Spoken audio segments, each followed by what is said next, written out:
Today's lesson is what's important to measure. You are Ah, not your score. You are not your score. So yeah. it sounds a little bit out of it. This isn't really about the golf, is it? We're not talking about grip stance alignment. We're on another plane, aren't we? Well, it's look as we do and you do and everybody, we go to people on the golf course. How would you get on today? The first thing is, oh, I shot an 80, or I was over par, and I will answer that by saying, well, I didn't ask you what you shot. I asked you how you got on today, and it's two different things, isn't it? And what we do is we measure ourselves on the score. We think that's reflect. The score doesn't really tell us anything other than how many shots we took in the day. It doesn't tell us how we hit the ball. It doesn't tell us um, what our performance was. It doesn't tell us how we managed our state. It doesn't tell us whether we're progressing. It doesn't tell us anything other than on that particular day in those conditions we shot an X, and it doesn't reflect the way that we played. Because I mean, I've shot subpar rounds and hit the ball like an absolute beginner. I've shot rounds 6 and 7 over, and I've hit the ball absolutely fantastic.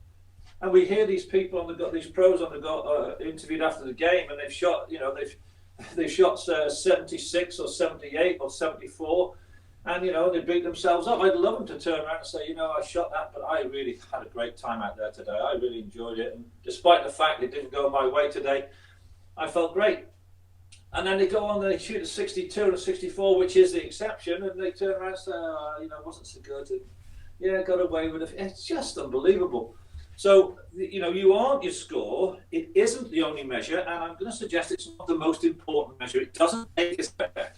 There it is again. There we are. We're measuring. I shot this. I shot that. There I am in the middle. That's my handicap. I'm over my handicap. I'm under my handicap. I'm good today. I'm bad today. It doesn't help us move forward if that's what we want to do. So, what's important really to measure?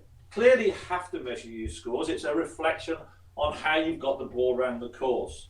It says something about you that's what you expect. That's what your expectation level is today, because that's what you do. You're a 17 handicapper, you're a 12 handicapper. There's where you are. But I think if you hang your hat on your scores, you're generally going to be pretty much disappointed, aren't you? So what you need to do first and foremost to measure, the first thing you need to measure is or understand is how. The first thing, and it's nothing to do with how you play the game. This is it isn't, and that is how far you hit each club, and the range that you hit each club to. So when somebody says I hit my wedge 120 yards, I go, well, do you? Is it real? Do you hit it 120? What is the range? Is it between 110 and 120? Because there's a limit on the distance you can hit it. My question would be, how far do you hit it with an 80% swing? Where's the comfort zone in that swing that you can hit that ball? And the second thing that I would ask people to measure is, what is your spread on these shots? We get hooked on the distance all the time. If you hit your driver 200 yards and it has a 50-yard spread, then I'm saying if you're hitting you've got a target up there which is a 30-yard spread and you hit it then I would say don't take your driver. Understand how far, what is the spread in the shot. So we ought to be working on bringing that spread in, grouping the shots a lot better than we do. And if you're hitting the ball with a 50-yard spread or a 30-yard spread and the ball is going left to right and you hit it down the middle and it's 30 yards to the right, and that's where the trouble is, then don't take that club, or knock it 30 yards to the left if you can. And don't take the club if there's trouble on the left, which doesn't allow you to do that. So the first thing you need to measure is how far you hit it, each club, and how big the spread is on each club. Spread is just as important as distance, in my view. Now, the next thing I think that's really important to measure, it's how you got the ball round. What parts of your game did you have that contributed and constructed the score that you made? And we've been here before, Jen, and I think you actually created something for me on this, and that is you need to understand how you get the ball round. And your handicap is determined not only on your score, but where you leave the ball and what shots you play. Now, why that I'm going to explain, let me explain that. If Rowney wasn't so open, I would be starting, the first thing I would measure would be hitting the fairways. How many times do I hit the fairways on par fours and par fives? However, on Rowney, currently there's not that much of a problem if you miss the fairway. So currently I don't really measure hitting the fairway. What I measure is greens in regulation. Your game is determined primarily by greens in regulation. The more greens in regulation you hit, the better your score will be. Now, I'm not talking here about the greens in regulation relative to the card. The greens in regulation are determined on the card are determined by the length of the hole. Up to 230 yards for a man, it's up a par 3. Then 230 to 475 is a par 4, and then beyond that's a par 5. So it's one shot to the green, two shots to the green. But if you can't hit two shots at 460 yards, 430 yards, or even 400 yards, it doesn't matter what the distance is. If your game and your distance and your spread determine that you can't get on that green in the regulation that the card dictates, then you change the par for that hole for you, and you start to measure yourself against the greens in regulation that you have set. So that's the first thing. Greens in regulation determine pretty much, well, certainly the first stop in improving your game. The more greens in regulation you hit, the better you will play, or the lower your score will be. The second thing then that you measure is your scrambles. That's from 30 yards, 35 yards into the hole. How many times do you get up and down from that distance? And we talked, didn't we, on the third, fourth day about how to play chips and get more run, use flatter face clubs, etc. Pick your target more. We've talked all about that. And what happens with a 20 handicapper in round figures, and I don't really know these figures off heart, but I think it's around about, from that distance, getting up and down in scrambles, it's about 20% of the time, 22% of the time, 20 handicapper. A scratch golfer is about 60%.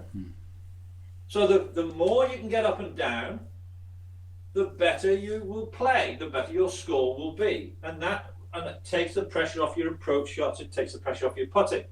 So you measure your greens in regulation and you measure your up and downs, your scrambles. They have a massive effect on your handicap and on your score, if that's an important thing, your handicap and score. The next thing that you measure is the putts that you take, because we want to eliminate the 3 putts. Now, it might come as a surprise to people, but I'm pretty sure I'm right on this, that a scratch golfer, a category 1 golfer, whatever, takes on average about 31 putts around. Not 26 and 27, about 31 putts around. And your putts per round are massively influenced by your ability to get the ball up and down, because you can chip in and therefore there's no putt on the card, and you can get it to within a foot and tap it in. That's 1 putt. So, again, these stats and these measurements can be influenced by your ability to chip, for example, and hitting greens in regulation, etc. So the 3 things that I would measure are those 3 things in terms of producing a score, managing your handicap. They tell me the areas that I need to work on. They tell me where my attention needs to be. So rather than just looking at the handicap and looking at the score, how many shots you've taken, take a look and measure yourself against your expectation on greens in regulation, ups and downs, etc., etc. That's the way to start improving your game, because it draws your attention to an area of the game that you need to be more focused on, where it's letting you down, if you like, where your strengths are. And it's quite surprising what the feedback you get on that. But those things really are only basic. They're almost superficial. They're just telling you what's happened. What I think also you need to measure is you need to measure, first and foremost, your state. Now, we talked about this. State is one of the 3 things that you can control on the golf course.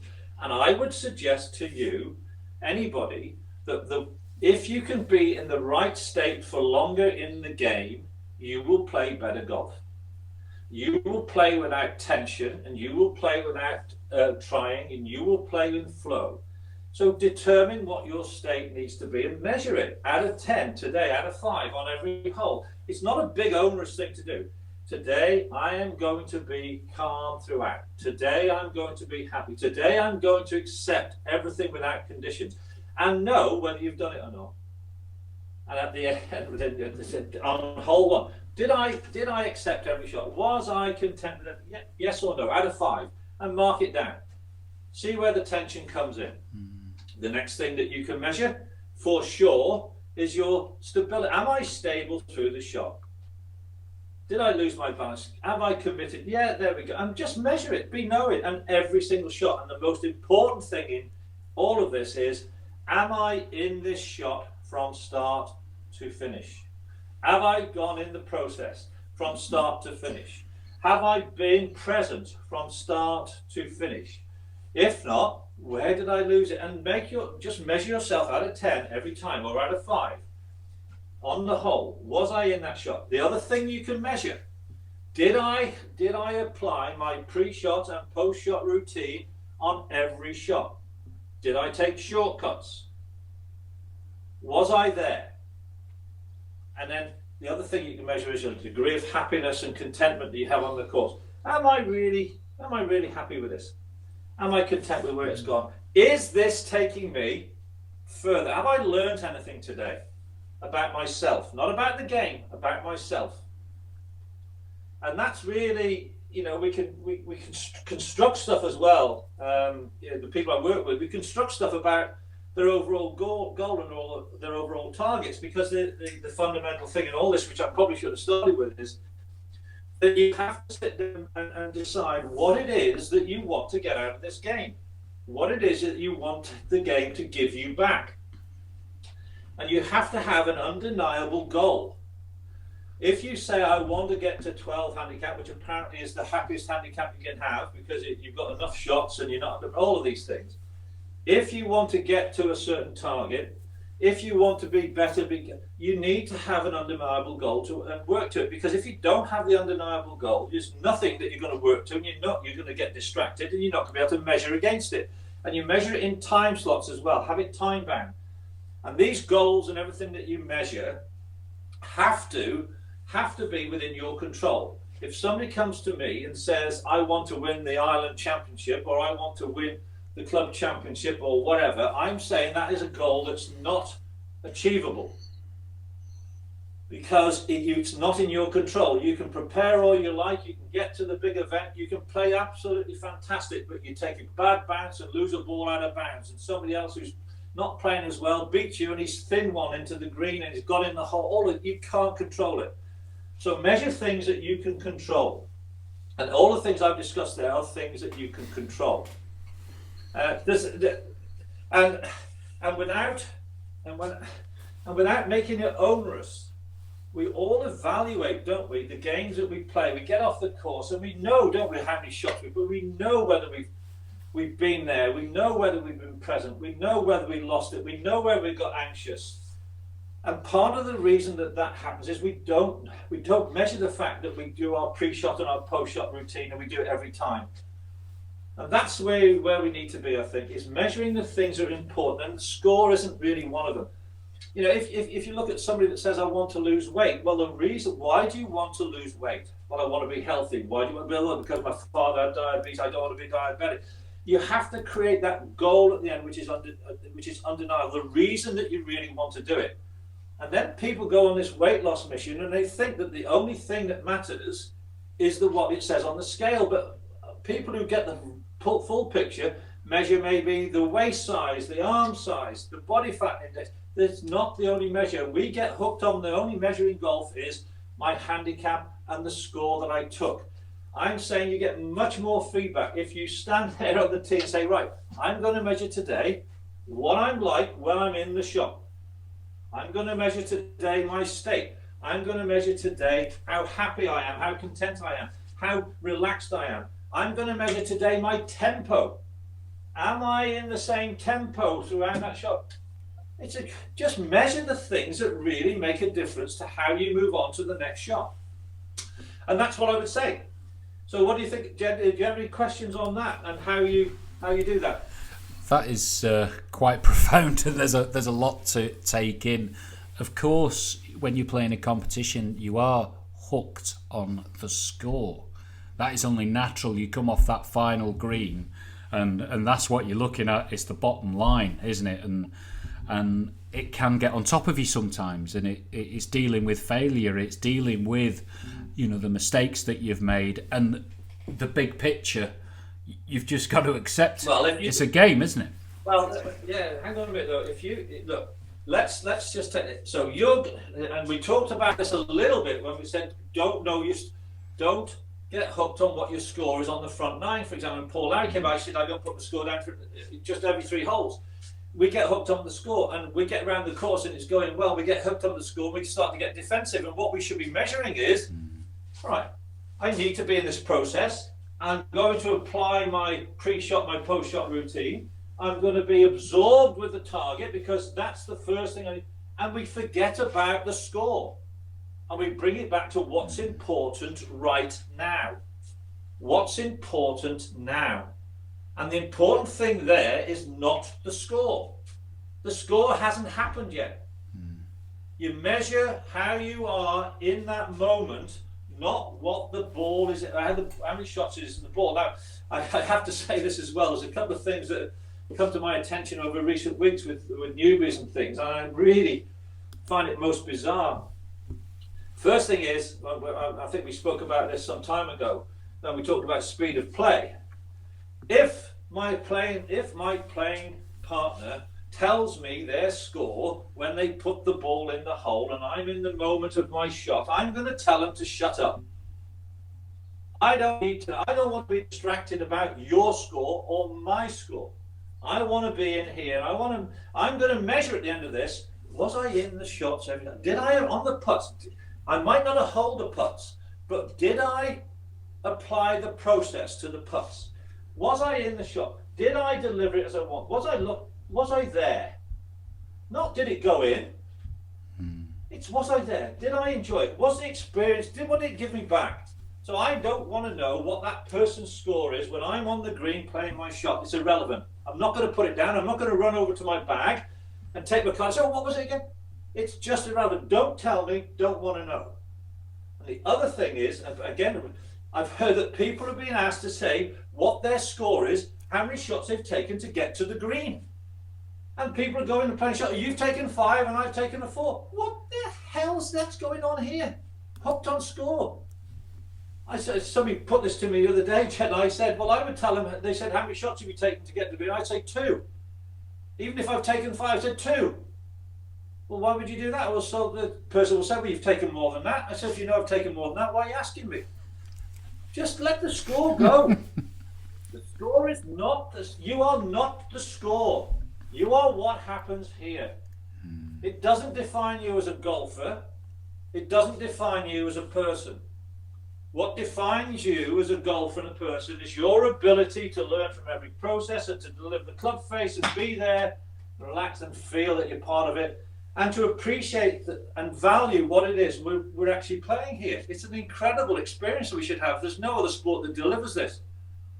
And we should be grateful for it. That's another measure. How grateful am I today?